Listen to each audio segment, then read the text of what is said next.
day I was, like to say, surfing the internet, you know, and I ran across this article. The science fiction writer Philip K. Dick, back in '72, wrote letters to the FBI asking for their protection. He said that this fellow who he felt was part of a neo-Nazi group, and he knew was definitely part of a New World Order group, had asked him to put some coded messages in his science fiction novels. In case you don't know, Philip K. Dick wrote the novel that became the movie Blade Runner, and also one of his other novels became the movie Total Recall. And he was an award-winning novel for, you know, at least 20 years, you know. And it's funny because Bobby in his lectures had mentioned that if you want to find out what people are really thinking, what the ruling structure is really thinking, go to science fiction novels. He said they got a new genre book called science fiction horror. They put a lot of stuff in there, and he said that a lot of knowledge is in the movies. And, you know, I played it for some of my friends who think Bobby's just way out, you know. They agree with him up to a certain point. If Bobby make that conclusion, they just snatch them all out. You know, they can't handle it. And this was one of them. That coded messages are in science fiction now. And when I saw this article, I just said, damn, you know, because I read a lot of Philip K. Dick's books, you know, and just, you know, it was good, but I mean, like to see that he knew what they was doing, and I mean, he left the States and moved to Canada. You know, because the FBI said they couldn't protect him. You know, he said, forget it, you know. He just booked. So, you know, if anybody would like to see this, you know, I have this here with me because I just want you to know, listen to Bobby, you know. The science that they dropping ain't fiction. That's right. So, without any words from me, we're in for a treat from the young master. All right. Okay. Since this is H2O, we don't necessarily need the water. What we're going to do is just go straight to the libation. And basically, because H2O, we already came with the water this time. So we want to say that and all, you know. And also, we're in Detroit, Michigan, because the tape gets out more than just in this area. So, you know, I guess I got to start saying where I am. You know, I just got back from, well, I haven't really lectured all this particular, all of January, because I wanted to sit back and see what was actually happening. So I just started back last week, and I went to Harlem for 2 nights and all. We also have a Millennium Gathering of the Masters down in Atlanta, and it's got this couple of people, sister named Audrey Scott Williams, Leola Africa, the Conscious Rasta, Delbert Blair, Henry D. Bernardo. He's a brother started up back in '97 from Philadelphia. Robert Morning Sky. He has some things on the internet and all. Me, Bobby Hemmitt. Phil Valentine from New York City, and we're gonna top it off with Khalid Muhammad. You see what I'm saying? So because the whole thing was, what does Khalid have to do with metaphysics? But at this particular time, black people so dead, we need somebody to light a fire under their ass. So I'm loud, and you know, Khalid Muhammad, you know, he comes up and all, and he's grotesque like me. So we need that kind of energy and stuff because black people so dead and all. So basically, I'm going to come on, because basically I was supposed to do the last night, so I'm doing Friday night, and I probably got the most amount of hours. And then I'm going to come back on Saturday, and I'm going to do something like an hour and a half, you know, with my loud self. So therefore, Khalid come on, it won't seem like it's very out of place.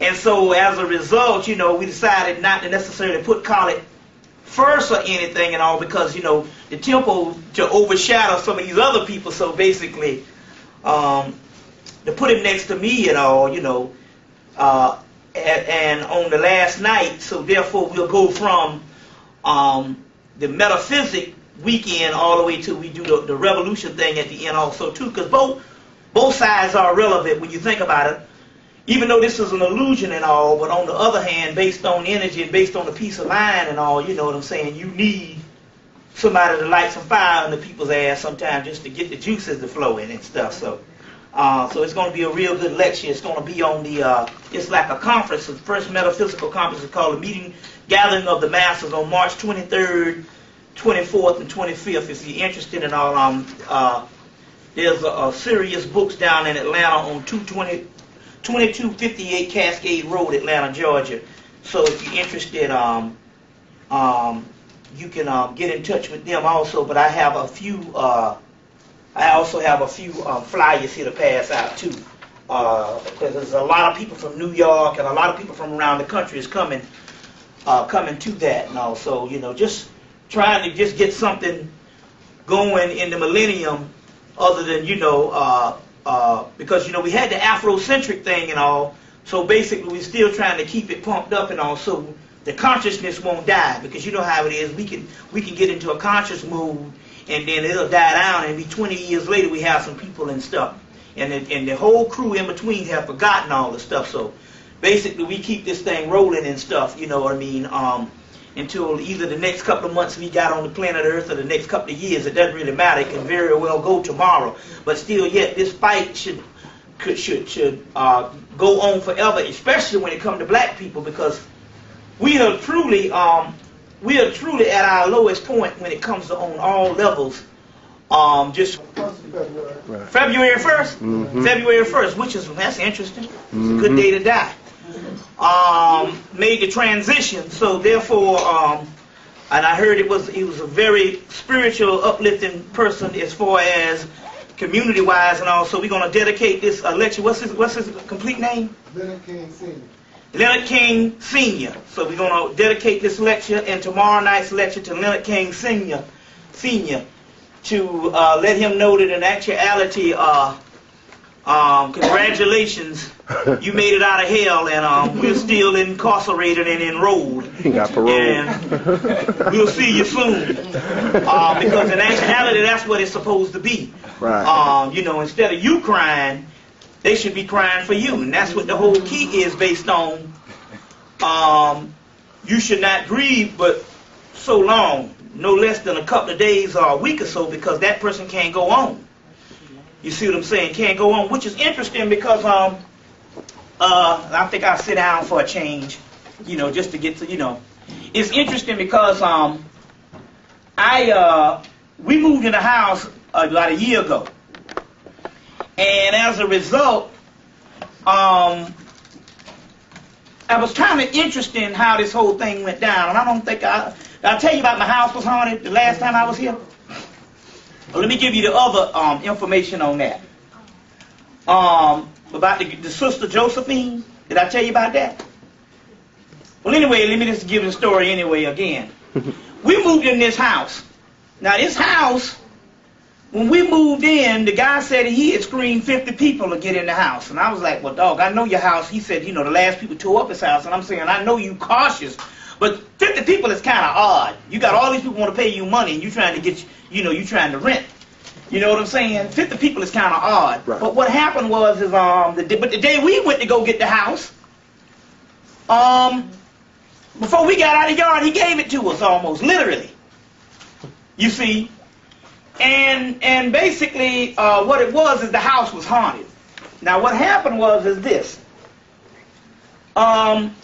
So, a couple of months, I think in October sometime, we walked into the house and we noticed that the phone wires was cut in the house. And I was like, well, wait a minute, hold on. The government ain't going to break in your house and cut no wires. You saw an enemy of the state. They're going to do some bugging or whatever.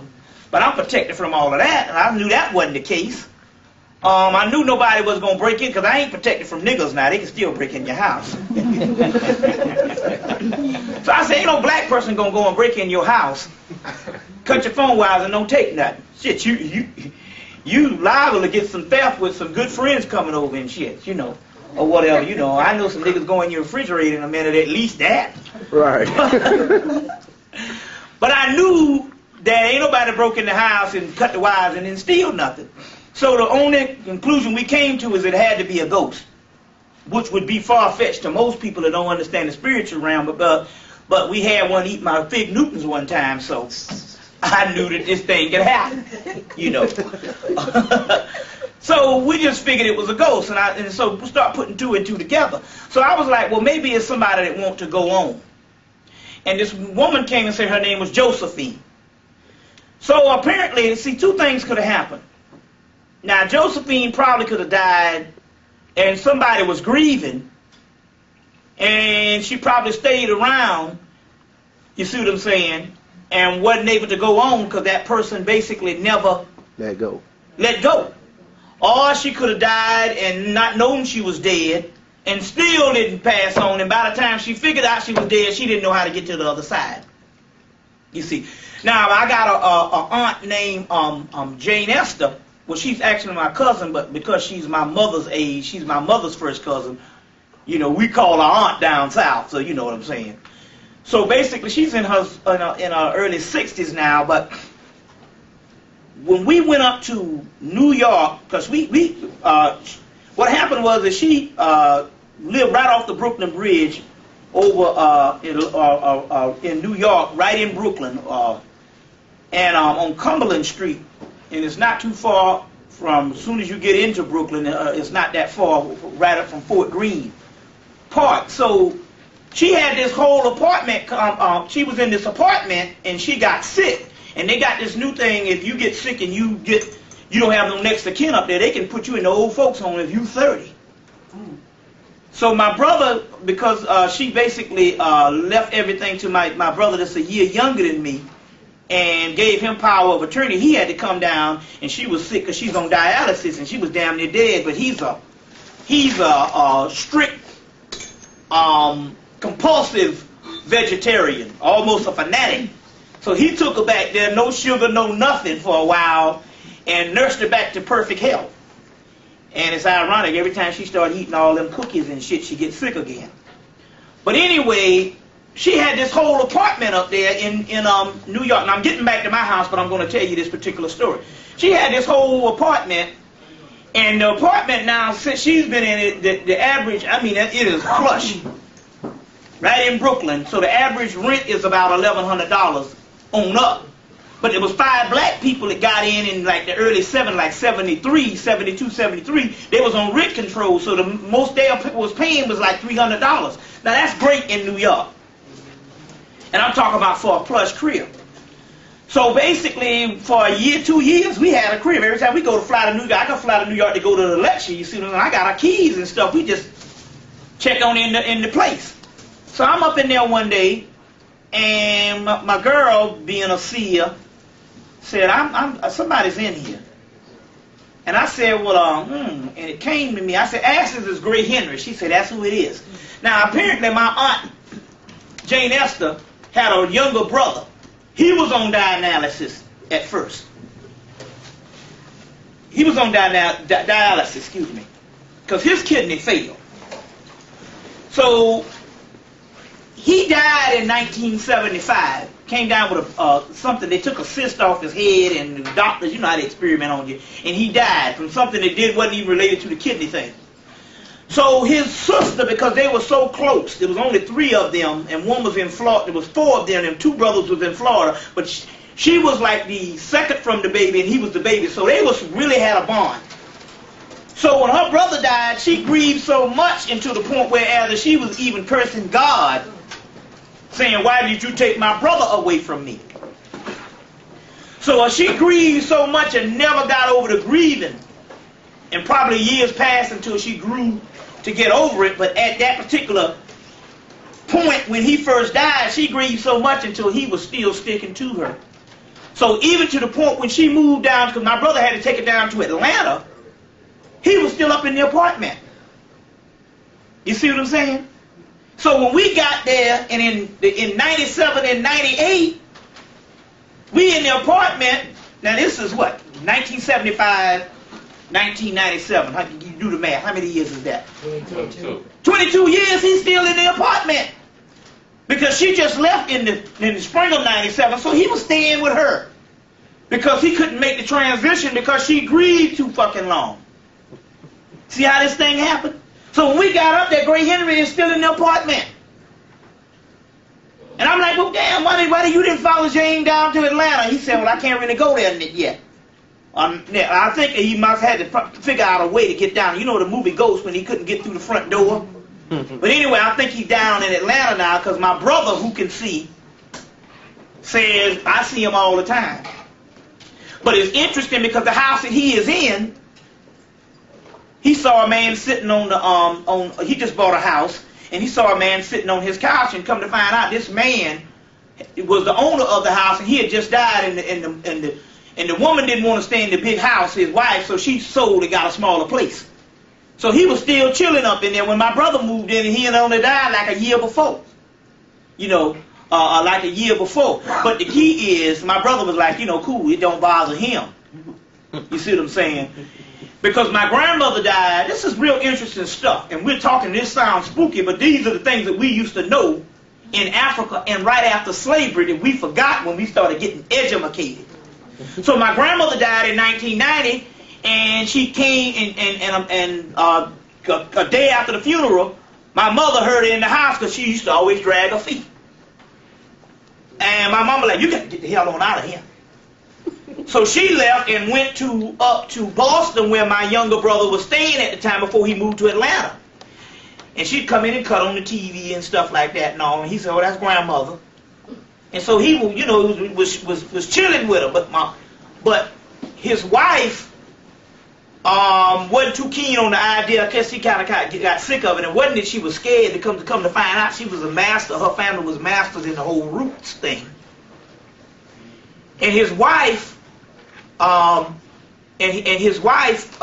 he left the house about a month later, you know, was working someplace. When he left to go to work, basically, she ran and got some magic and got her on out of the house.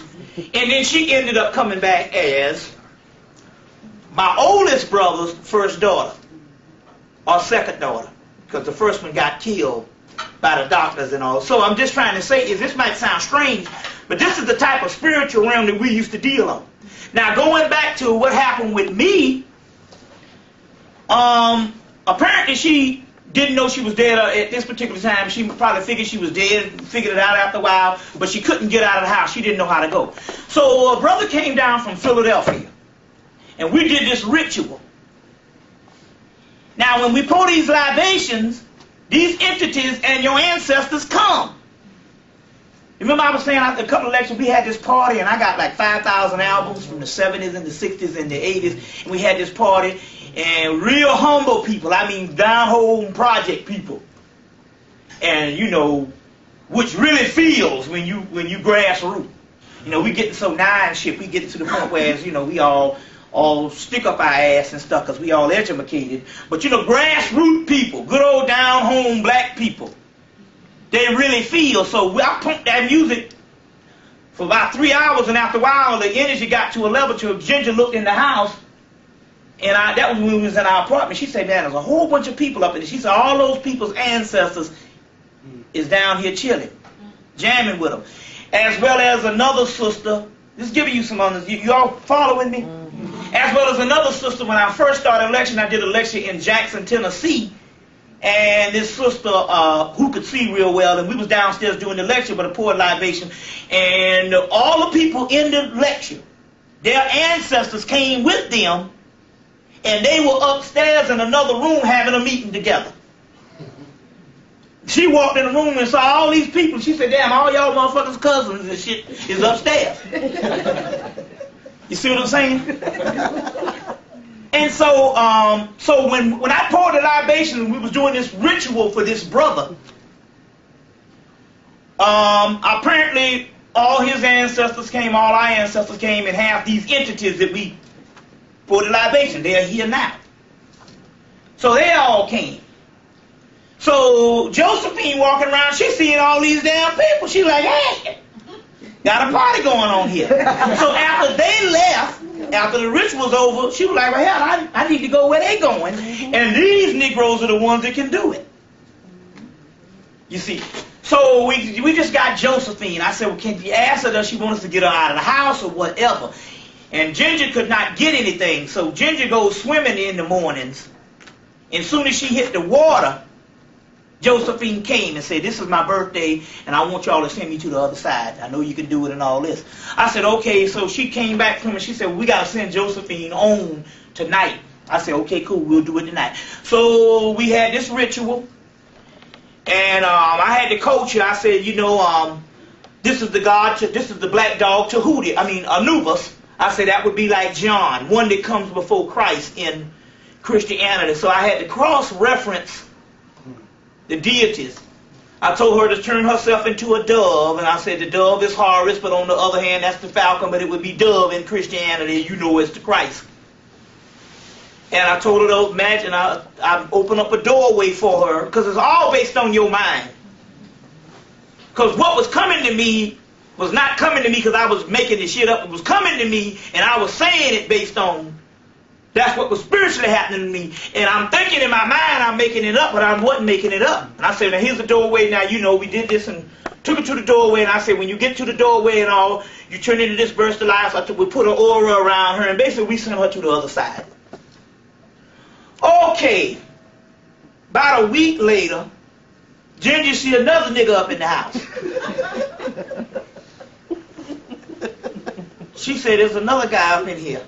And he's mean, too. I said, well, you know, ask him, does he want to go to the other side? I want us to take him to the other side.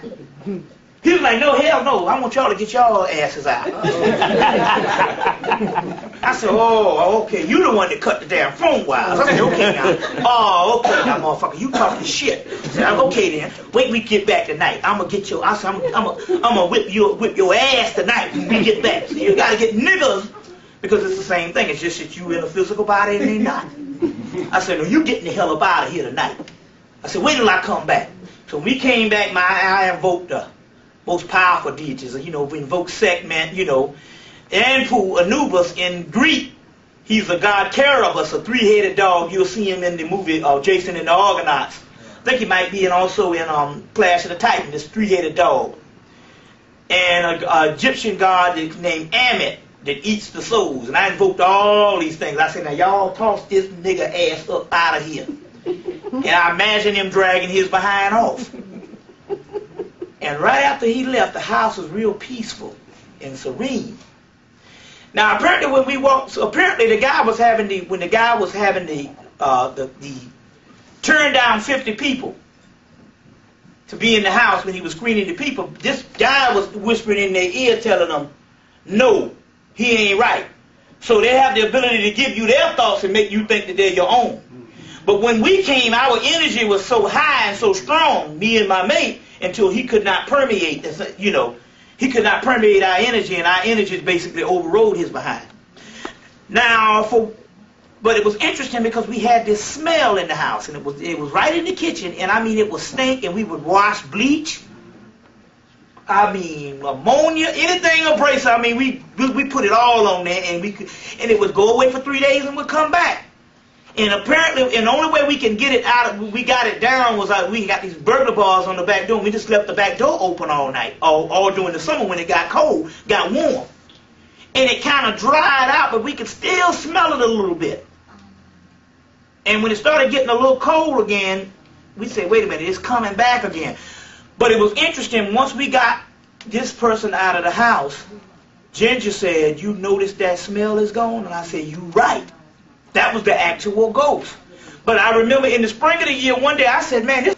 and these are things I'm just saying, the concepts that will free us up is also, too, is to find a working relationship and fall in love with death. That's one of the keys here. Because you're only facing what's inevitable. You understand what I'm saying? And that is the ultimate place to go anyway. You see what I'm saying? Everybody want to go to heaven, nobody want to die. So one of the keys here is not necessarily saying that you really have to kill yourself, because there's another way how this has to deal with, and we'll deal with that over the course of the next day or so. But we're saying fall in love with death, whereas the point whereas it, you know, it becomes a neat thing just to ponder that realm. You understand what I'm saying? Number one, when you start falling in love with something, and especially with death, number one, if you kick into the death realm, you pretty much got life licked on this realm. I mean, if you really fall in love with death to the point whereas you don't even mind dying, then pretty much life pretty much rolls easy for your ass on this realm. I mean, what can happen? I mean, you know, especially if you hate it here. I mean, damn, if somebody cut off your lights, you'd be like, well, piece of cake, shit. I'm sorry I woke up this morning. But these are the concepts that we have to start dealing with, and for those people that think I'm going too far into this particular thing, it's no more than what the Bible been telling you. You see what I'm saying? We're talking about that concept of the other side, and you have to fall in love with death. That's why the book of the law says you should long death, and you should love death, and you should long death, and to know me is to know death. Because what we are basically talking about, if this is an illusion and a hologram, then death is the ultimate reality. You see what I'm saying?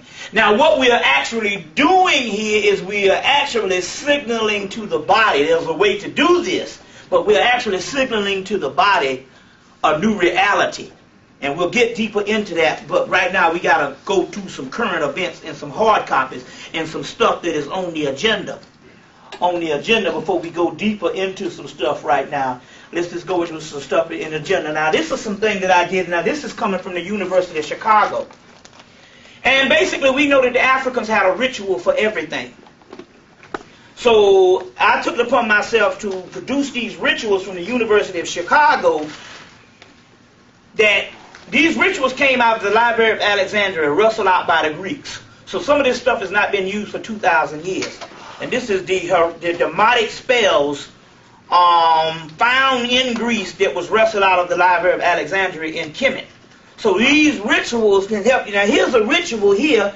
This is the ritual of the consecration for all purposes. So let's just say you in a jam and you need some stuff right off. Here's one that if you can't find one in here that fits the need, here's one for all purpose. The next one, meeting the daemon, your own daemon is your own higher self. Okay. Then there's the stella that is useful for all things and can even deliver one from death. Start the heart back up. You see what I'm saying? If a nigga ain't gonna make it, you just do this ritual. You see, one is a request for dreams, because that's what we're going to be dealing with the next 2 days, especially tomorrow, is the dream realm. You see, here's one on dreams. Another one is the spell for obtaining the dream revelations. Another one is the spell for divine revelations. One is a spell for direct charm and direct vision. Another one is a charm for direct vision. There's a memory spell. You see, a memory spell, a memory ritual, one for foreknowledge. There's a horoscope ritual. One, a charm to release from the bounds. This is the one I actually used to get that nigga ass up out the house. I said, let me go to this, I'm going to use some of my stuff, but let me go and see what we wrote before on how to get a nigga up out of there. As well as a nigga that's messing with you that you don't want around you. Don't have to be no person. You can be a real person. You know how you have some old deranged nigga that won't leave you alone? Or somebody on the job. So, I got it, a restraining ritual. Every now and then you sisters need that stuff. You know what I'm saying? Maybe some brothers, because the sisters is fool as hell too. You see. Shit, I got a cousin that heated up an iron and stuck to her husband back when he was sleeping. So that shit about just go to sleep. You really got the upper hand on that nigga. She heated up an iron and stuck to his back. Ready to put Al Sharpton up here as the new leader. He's doing all this political stuff, so he's gonna replace Jesse. But like everybody's saying, they know here, agent, this man got an office inside of the Empire State Building. And the Empire State Building is some of the most highest rent in the world. And we want to know what kind of money you generate. A nigga go to jail every 4 years and you go out in March. You know what I'm saying? So, where's the money coming from to have you know what I'm saying? To have an office in the Empire State Building. So, basically, this is a government agent also, too. So, the last time I was here, I think I told you about the movie They Live. And it told you how we have been taken over by an artificial consciousness that resembles sleep. Remember I said that look at the first part of the movie and look at the part where they got the person on the TV set. When the movie coming on, it's a guy on the TV set, and that's the one that's talking. He said, we have been taken over by an artificial consciousness that resembles sleep. And we told you it was based on the CD technology and all that. But in actuality, also, too, is based on the cell phone. Now, you don't have to worry about it if you're already conscious. For some reason, it don't really put you to sleep because you've already gone past the level that it affects you. But the majority of the people, if you notice, man, everybody is on the cell phone.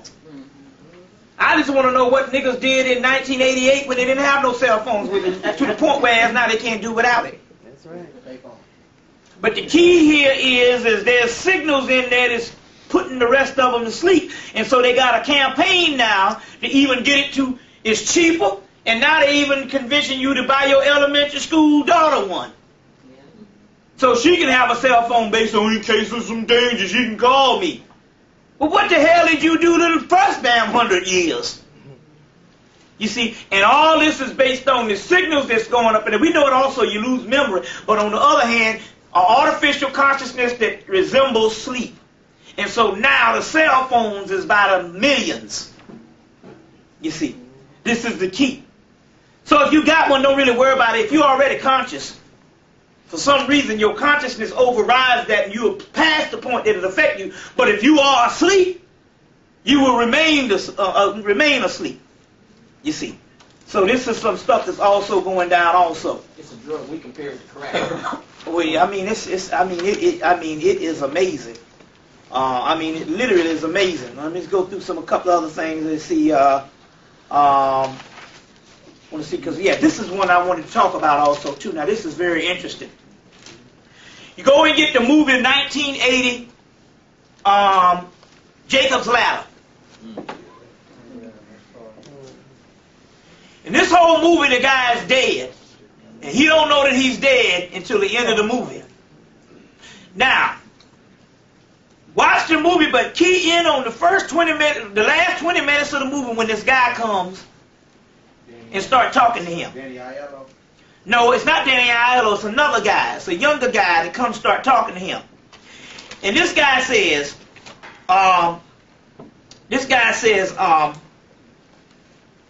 he comes because he's trying to find out what's wrong with him the whole movie. He's seeing these demons.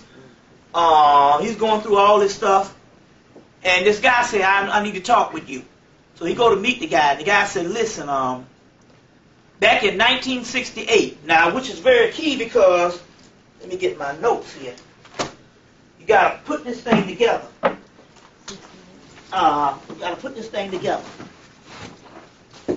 Y'all all right? Yeah. Okay, let me get my notes. Okay. All right. The pineal gland produces a sand-like substance known as melatonin. The discovery made in 1959 by Aaron Lerner at Yale University. A year later, it was determined that melatonin was manufactured by serotonin, an unusual substance found in many places in the blood, the hypothalamus region of the brain, dates, bananas, plums, and some species of figs. In figs found in tropical climates known as the Fructus regulus. Serotonin was first extracted from a rye grain which infected by a parasitic fungus called ergot. Now this is very key because they came on TV back in November, and they said that they got a lot of pictures in Europe of Revelation. People was doing a whole lot of apocalyptic painting in the so-called Dark Ages. And what they figured out was that the Europeans ate a lot of rye bread, but by them being a type of real savage people, a lot of the bread was always molded by them being a real poor people too. And so when the bread molded, the rye in the bread, when it gets this fungus on it, it's some hallucinogenic. So they were seeing all these visions. You see what I'm saying? They were seeing all this vision. And and it's interesting because they got a book out called The Mysteries of Mana. And in this book they talk about hallucinogenics that they show all through the Bible. And all this got to do with LSD and also has to do with melanin. And this book came out and they show all the Bible passages. They go to the Kabbalah and they go to other sources, and they also talk about the mana, which is also, mana is actually melanin. But also mana is also can be tapped into based on rye and ergot, which is this parasitic fungus. So this new book that came out right before Christmas called The Mysteries of Mana. I can't think of the name. I think I got it in the notes here. and all. And in this book, they go into all this stuff, and they're proving that all this stuff, a lot of the stuff in the Bible is talking about these hallucinogenics and stuff. It's the natural herbs that you go to another level on. Then you can understand why the government has been going crazy about this marijuana thing for years. You see what I'm saying? And it has nothing to do with some kind of drug. You see what I'm saying? It has something to do on another level. You see. They said that it was first extracted from a rye with a fungus called ergot. Same thing they say in the book The Mysteries of Mana, which is synthetically produced today by hallucinogenic drug LSD. LSD. It is, and in some way, fully LSD can produce a sensation, intensified consciousness, and the cosmic awareness and oneness by simply blocking out the rational faculties of the mind, of the mind. It is suggested that science's LSD somehow alters the concentration of serotonin in the brain cells and in the pineal gland. It is also postulated that the so-called bow tree in which Buddha sat under and meditated was none other than the Ficus regulus plant, which provided his diet and other means of illumination. Now, if you get some of you bought the packet and you bought the first part of the book, let me see if I can read it. Give me the first part of Starfire, Gold in the Gods. First one, okay. The first one, Gold of the Gods. Only very recent that medical sciences have identified the hormone from the pineal gland, finally isolated in 1968. The essence is known as melatonin, which means night worker. Black meaning, melos meaning black, tosos meaning laborer. Also melos means apple in Greek as well as black. So you didn't bite the apple in the Garden of Eden. That means melanin. No tap into the melanin. Also too. Now, they said the key here is 1968. Right there in that particular part. The first page of that. Now, this is the key. They got that date 1968 that they say they first isolated melatonin. They knew about it since 1959. They isolated the hormone in 1968. Now, when you go see the movie, Jacob's Ladder, he's dead. He don't know what's going on. He don't know he's dead. Whole movie going on, he's going to find out he's dead. This guy said, I need to talk with you. Apparently, he must be dead too. Now they kill you. He said, I need to talk with you. He comes to talk. He said, look. He said, 1968. You go to the date.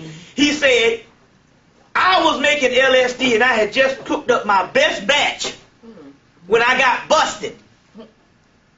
He said, I was in Rikers Island. He said, 2 days later, some guys come up in there, the government.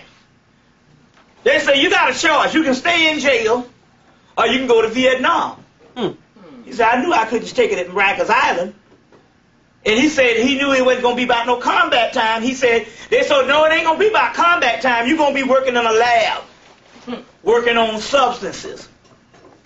He said, so next thing he know, he's in Saigon working on a lab. He said, and what you was doing, he said, we was doing stuff, working on the dark side, straight at the bottom of the ladder. Well, the ladder of lights is also called the Kabbalah. The Kabbalah is also the physical body, the chakra systems and all that in the body. Also, it's also the whole mental melanated mind process, basically dealing with melanin. He said we was dealing straight from the bottom of the ladder, which is talking about the deepest part of the structure, because the bottom of the ladder, man is at the bottom of the ladder. So the deepest part is also talking about the deepest part of the subconscious. And he said we were dealing with the dark side, and we was dealing with this particular substance and these drugs. He said morale was low and we needed to give the fighting people something, because you know they was over there fighting for a war that they didn't understand. So we needed to give them some type of drug that would make them more mean and aggressive and kill. He said, so what does this got to do with me? He said, your platoon was the first platoon that we tested it out on. He said, so we killed the Kong. He said, no, you didn't. You killed, but it wasn't the Kong. He said, well, you all murdered each other. You all killed each other. Now, bam. Now let's go today and let's understand what's going on. These movies are documentaries on things that's going down now. Now let's shift this thing. They isolate the thing in 1968. The movie comes out in 1990. Okay. The movie is not talking about Vietnam in 1968. It's talking about the urban warfare in the late 80s and early 90s. Now look. We've had gangs and we've had all kinds of skirmishes and all. We've had black self-hatred. But never before in the history of America did we kill each other in mass the way we did in Detroit, L.A., Chicago, Atlanta. No, actually, in actuality, Atlanta, they got some minute aspects of it. What they did is they locked a lot of niggas. See, in Atlanta, they locked them all up with the marijuana. But they didn't have the type of gang-type activities to kill up in mass like they did. But a lot of Negroes died across the country. Then they moved to the smaller part. What the movie is talking about is they created a drug for the first time that would make you violently turn against your own brother. You see? Somebody said, well, no, you can't document that because a lot of the dope dealers was not on crack cocaine. That is true. But you must understand this about the gang members and the people that was killing each other. Oh, the last time I came there, I told you about the guy that went to McDonald's and he got a fish sandwich. Did I tell you about that? Yeah, yeah. He got the fish sandwich. But that's what the movie is talking about. Jacob's Ladder is how they took LSD or they took melanin. And basically the melanin has two sides. It has a dark, it has a deep aggressive behavior as well as an ecstasy behavior. They cut it in half and filtered the aggressive behavior in the drugs, as well as the fast food and all the other stuff, even in the water supply. You see what I'm saying? And as a result, we turned against each other and killed each other off. And that's what the movie is about. But you have to deal with dates. You see what I'm saying? To try to understand what's going down. You see, now let me give you another piece of science. Let me give you another piece of science. You go to Blockbuster. I don't know which one, but I think most of them carry it. In your sci-fi section, there's a movie that came out it was made in 1993, and it came out in 1994 called Harrison Bergeron. Harrison Bergeron. It's on Republic Pictures Video. It was a Showtime original movie. Harrison Bergeron. It is the ultimate movie on the Illuminati and basically how they mess with you now. The movie is based on a society that at the end of the 20th century, they had two societies, one rich, one poor. And to even the playing fields, they didn't decide to make everybody smart. They decided to make everybody dumb. So in this society, if you was in a classroom, if you got an F, you was at the top of the class. If you got a C, good work. If you got an A, you got to stay after school. Something is definitely wrong here. Harrison Bergeron kept getting higher grades. They took these bands and put on their head, and when you would, your intellect would rise, they would turn up the bands and make you dumb. So everybody was stupid. And smart people was outlawed. So Harrison Bergeron, they had turned the band up so many times that his consciousness kept growing, his intellect kept growing about like you in this room right now. They have something about you than most niggas because it's a movie about black people. That's what the movie is about.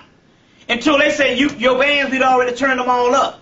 He kept getting smart. They said so the result was what they call corrective surgery. Basically, they gave your ass a lobotomy. Scramble your brain, made you dumb, fixed you. So they said you're gonna have to get corrective surgery. He said, okay, then I guess that's but you would want that because the society applauds you if you're dumb. About like us now. We love ignorance. Ignorance is who we are as a culture. Now, fuck, damn all the bullshit. That's right. I teach them every day. Ignorance has become the essence of who we are. That's right. Because they bred us that way. You understand when somebody breeds you like a pedigree dog? Right.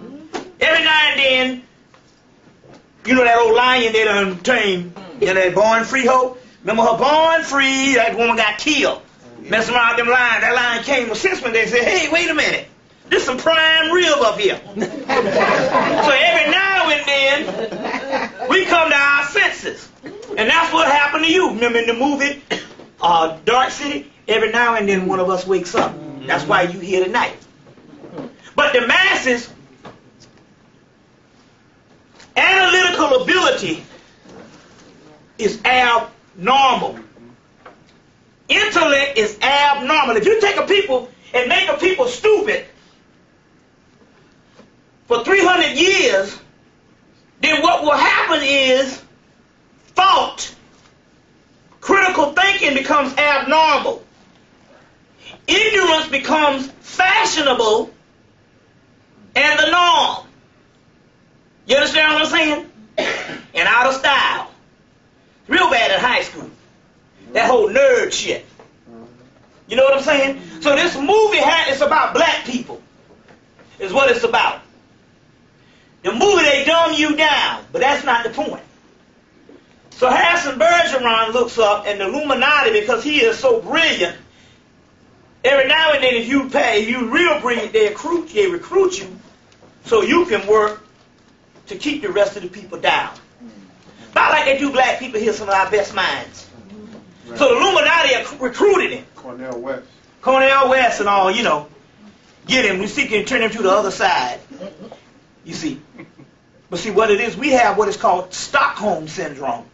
Go see the last James Bond movie, the one that came out for Christmas, like it's still in the theater.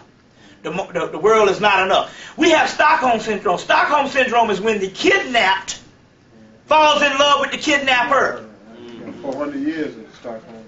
So we have the Stockholm Syndrome. We love the Fier book, Pedagogy of the Oppressed. The oppressed take on the mind of the oppressor.